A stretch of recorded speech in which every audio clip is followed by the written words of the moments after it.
Good morning everyone. আজকে হচ্ছে বিশ্বকর্মা পুজো। So happy Vishwakarma Puja to all. আর আমি যেহেতু হলদিয়াতে থাকি এখন, এখানকার ফেমাস পুজো হচ্ছে বিশ্বকর্মা পুজো।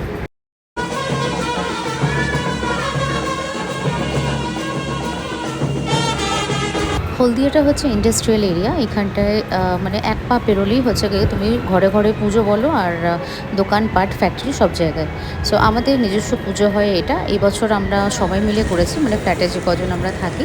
তো আজকে আমার অফিস ছুটি, তাই আমি একটু সবার সাথে থাকতে পেরেছি এবং হেল্প করতে পেরেছি। সকালে আমাদের ব্রেকফাস্টের মেনুতে ছিল লুচি, আলুদম আর হচ্ছে বোঁদে, তার সাথে হচ্ছে ফল প্রসাদ। আর এই যে সবার খাওয়া দাওয়া কমপ্লিট হয়ে গেছে, এখন সবাই আমরা নিচে এসে একটু খেলাধুলো করবো বলে। তো যাই হোক, খাওয়া দাওয়া সকালে ব্রেকফাস্ট কমপ্লিট হতে না হতেই মোটামুটি দুপুরের লাঞ্চ শুরু। এখন লাঞ্চের পালা। লাঞ্চে আমাদের হয়েছিল খিচুড়ি, আলুর দম, বেগুনি এবং হচ্ছে গিয়ে ফ্রেঞ্চ ফ্রাই। তো জনে জনে সবাই বসে গেছে। আর পুজো মানেই হচ্ছে এক জায়গায় হওয়া এবং খুব আনন্দ, আর সব একসাথে মিলে সব কিছু করাটা। তো সবাইকে খেতে দিয়ে এখন হচ্ছে গিয়ে একটা ব্যাচ বসেছে, এরপরে যারা আসবে তারা খাবে, তারপরে বসবো আমরা।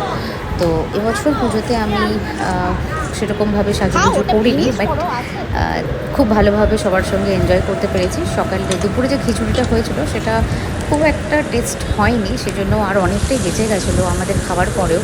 তো আমি সেটাকে করেছিলাম, মডিফাই করেছিলাম, মানে একটু ভালো করে ওটাকে তারকা লাগিয়েছিলাম। ইভেন অনেক রকম মশলা অ্যাড করে খিচুড়িটাকে ভীষণ টেস্টি করেছিলাম। ওরা ভীষণ শক্ত করে দিয়েছিলো, চাল ডালের আন্দাজটা বুঝতে পারিনি, আর ভীষণ শক্তভাবে ডালা ডালা পেকে গেছিলো। তো আমি গরম জল দিয়ে ইভেন খুব মশলা টশলা ভালো করে দিয়ে খিচুড়িটাকে রেডি করেছি।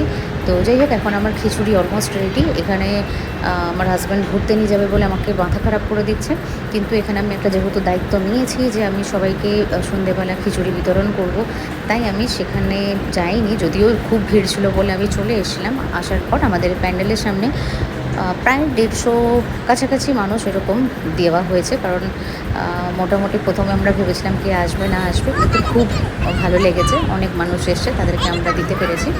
এখানে বাচ্চারা সব নিচে খেলা করছে। আমার ছেলে হচ্ছে লোকো পাইলট, ও ট্রেন চালাচ্ছে, আর তার সাথে পেছনে সবাই বসে আছে। তারপরেই হয়ে গেল প্যান্ডেল হোপিং। মোটামুটি আমরা 11টার দিকে প্যান্ডেল দেখার জন্য বেরিয়েছিলাম। তো হলদিয়াতে এইভাবেই পুজো হয়। ভীষণ বড় বড় ইন্ডাস্ট্রিগুলো আছে। এটা হচ্ছে এইচপিএলের পুজোটা বিরাট বড়, প্লাস এখানে 2 দিন 3 দিন ধরে চলবে। তো এইচপিএল মোটামুটি আমাদের দেখা হয়ে গেছে, এরপরেই আমরা চলে এসেছিলাম। এটা আইওসি মনে হয়, হ্যাঁ আইওসির প্যান্ডেল খুবই ভালো করেছে। প্রত্যেক বছর ভালো করে, এই বছরও খুব সুন্দর করে করেছে। আর বেটু এখানটায় এসে মোটামুটি যা যা দরকার সেগুলো কিনে কাটে। আর এখানে